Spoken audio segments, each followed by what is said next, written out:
Aloha mai kako, welcome everybody. Aloha! It's a pleasure to be here and to see all these supportive faces, people all Say here hi. for the same I reason, love you. for the same intention, for the same vibration. Yeah, and that is the protection of our mountain. Aye. That which protects all of us, really.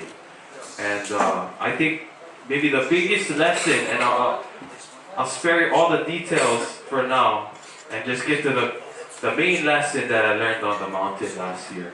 And then I'll try to fill in a little bit of other blanks. But the main lesson, yeah, we spent over 6 months straight on the mountain. They called us campers, they called us occupiers, they called us squatters.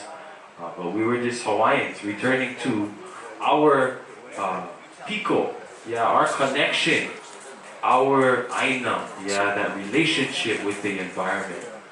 Not just land, not just the elements, but our relationship as Kanaka, as people, as stewards of this, beautiful, life-giving paradise, if we allow it to be.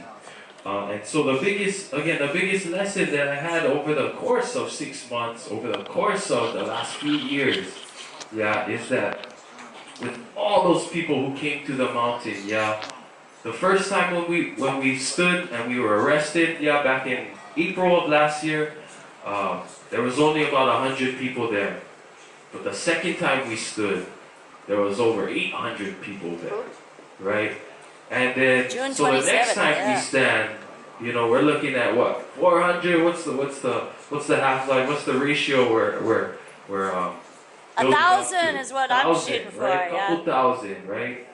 But again, the main reason I believe we were all called to the mountain, yeah, and it wasn't just a Kanaka say, come to protect the mountain. It wasn't just years of struggle.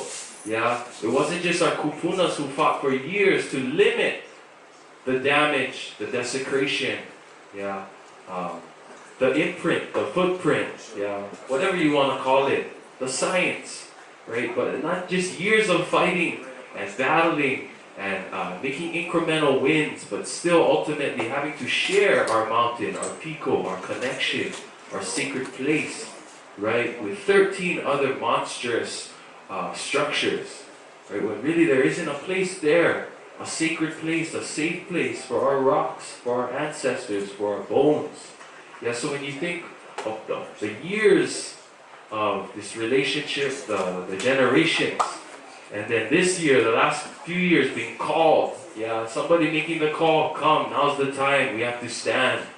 Yeah, and that, that call reverberating and echoing across the world, and the people who responded, the 50, 60,000 who signed the petition, the thousands who came over the months, yeah, the people who risked their lives and their liberties to stand in front of, I won't say the black snake, maybe the black salamander, right? What's one of those reptiles that don't have good vision? Yeah, need a big binocular, right? But a force that wouldn't consider our rights, our sacredness, our ancestors, our bones, and our voices, yeah. But to have that build and build and build and to become the force that it is now, where everyone around the world knows Mauna Kea. Everyone knows it's a sacred place. Yeah, and people are ready. Yeah, Hawaiians, non-Hawaiians.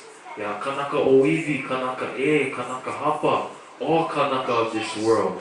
Yeah, they know to heed the call of the mountain is to heed the call of our ancestors, to heed the call of Mama Aina, of this earth, of this vibration. Yeah, and it's not us who's protecting this mountain when we answer that call. It's actually the mountain itself that protects us.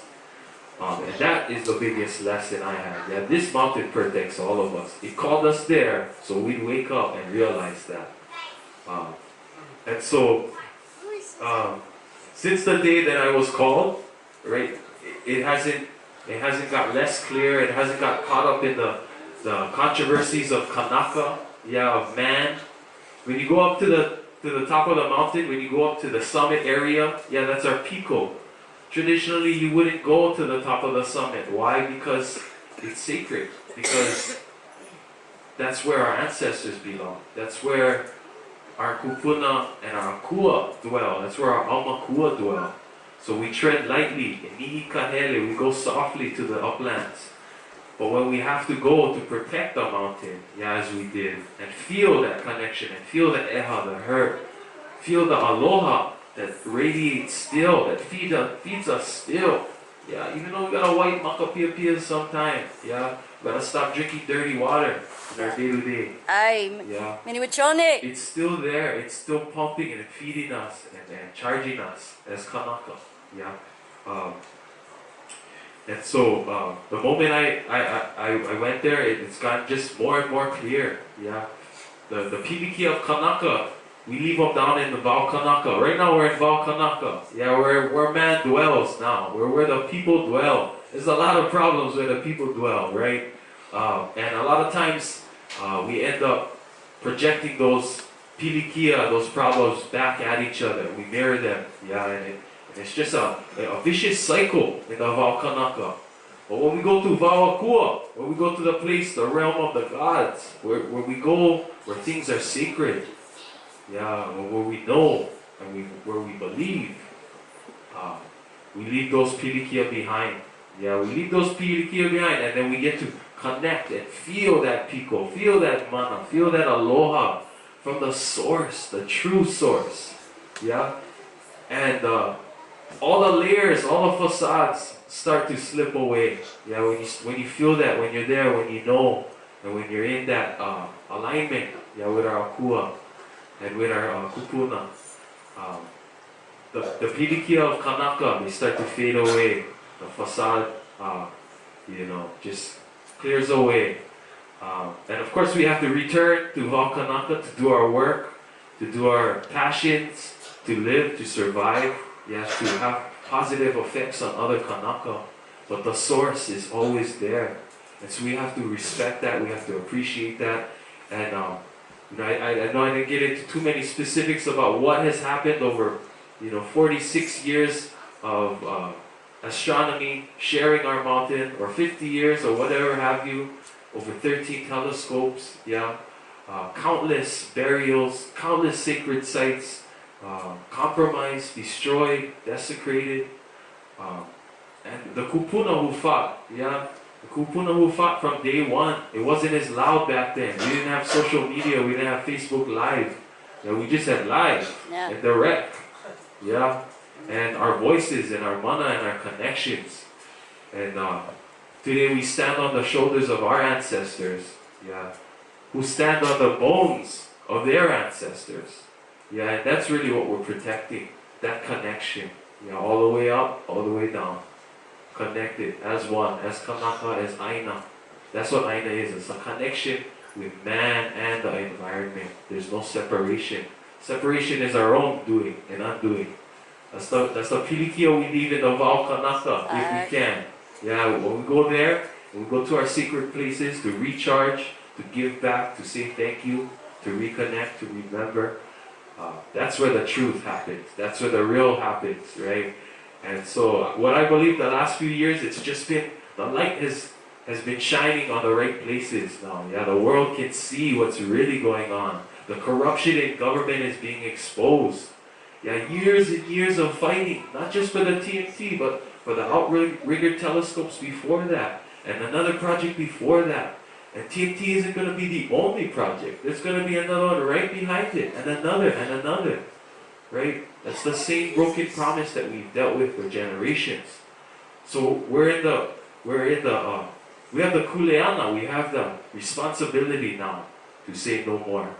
No more leaving us out in the cold. Leaving the Kanaka and digging the Kanaka up and putting them somewhere else. We're here to stay. We have a place here. That is our place. We've shared it. We've given so much. And now's the time for the rest of the world to see that we're ready to share our mountain for the protection, of our species, of humankind. We have to protect these places so that we may live, so that our people may regenerate, and take that back down to the Valkanaka and have the healing that needs to happen. So, you know, I just want to make a big shout out to the Mauna Hui, the petitioners. You know, they really the trailblazers. Everybody should just give them big mahalo give them right some outside hands, to you know, make them yeah. proud. Yeah, man. It's amazing. You know, you stick around long enough that they'll amaze you again and again with some of the things that they've been able to accomplish, the victories in the courts, as you know, corrupt as it is in there, right? The victories that we've been able to accomplish. Like even this morning. Nothing short of amazing. Yeah, just this morning they got the judge to cancel the sublease or dismiss the sublease. Yeah, TNT had a sublease invalidated. already, right? But as we know, last December, over a year now, the Supreme Court ruled that TNT violated due process, right? That the state had violated due process in giving this permit, in giving this sublease. So the permit was remanded, and that's what's going on right now, the contested case hearing, which is, my golly, is going to take forever, which works in our favor. Yeah. Yeah. Canary for the most Islands. part, right? But there's also other fronts going on at the same time, as you saw today. Uncle Kalani, who has won many victories for us,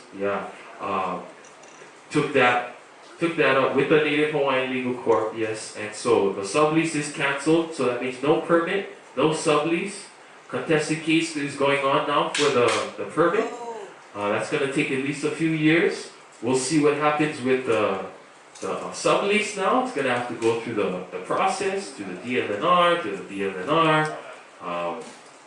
and most importantly, it has to play out in front of the people. And the people are no longer asleep. They no more makapilpia in their eyes. Yeah, they get their glasses on if they need them. But they can see clearly. We can see clearly. We can feel what's going on now in our communities. And there's still a lot of controversy. There's still a lot of back and forth. People making moves. People making strategy. You know, trying to take advantage of this opportunity in some senses. But again, that's all Valkanaka Pilikia. Yeah, we leave that down in Valkanaka. We duke it out. And we return to the source whenever we feel like we're losing focus. Yeah. Because Aloha Aina is really the solution. Aloha Aina. Anybody know what Aloha Aina is? Love for the land. Yeah.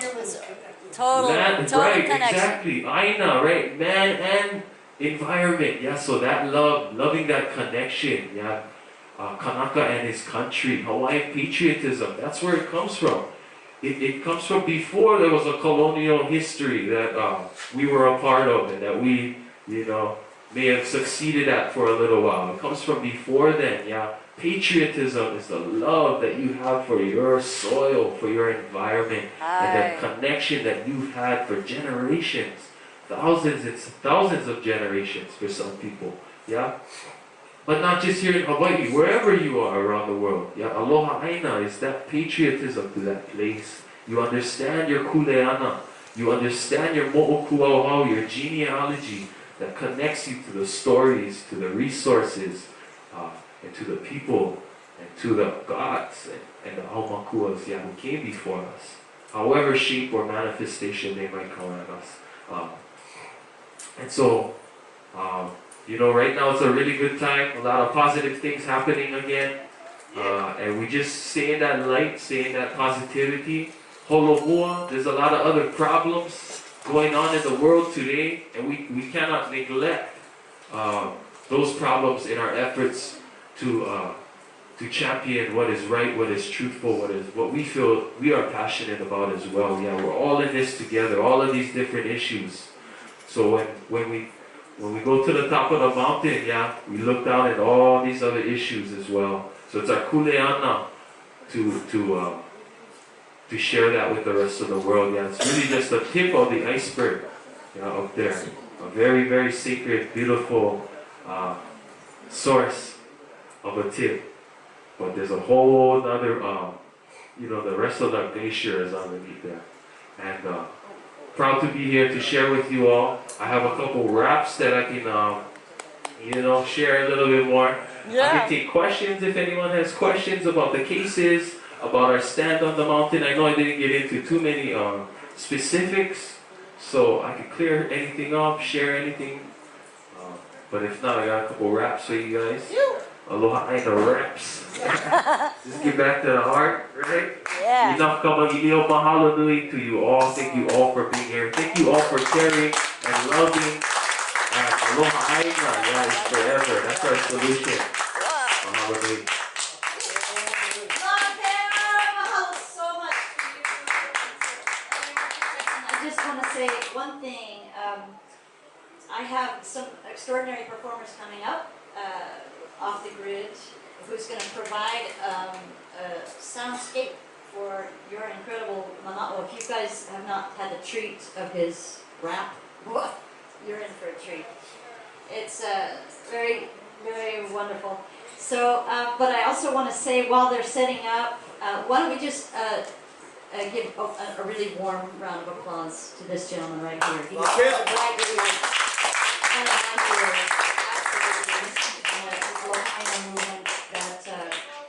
I think with the, I'm an old fart, I'm half a century old, yeah? So if you fought so many battles and seen so many failures and to see the next generation coming with this kind of Mana'o and this kind of awareness, it just clears everything up, for the people that have been working so long on different issues. Everything just vanishes. It's so inspiring. You have been such an inspiration to me. So if you just take a moment and catch your breath for your rap while the musicians set up, I would like to welcome to the stage, really just another warm round of applause for this gentleman. Your family, my goodness, what family you get. I'm going to bring to the stage, ladies and gentlemen, Off the Grid, which is Tiamalo Cummings. And Eric Avery, where are you?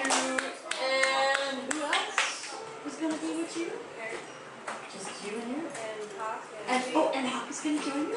Ooh, man. And Jean. And Jean. Okay, so it's going to be a five-song. All-star. Yeah, that's cool. Okay, it'll just take 5 minutes. So go she, get a beer, do what you want to do. See you back here in a little bit.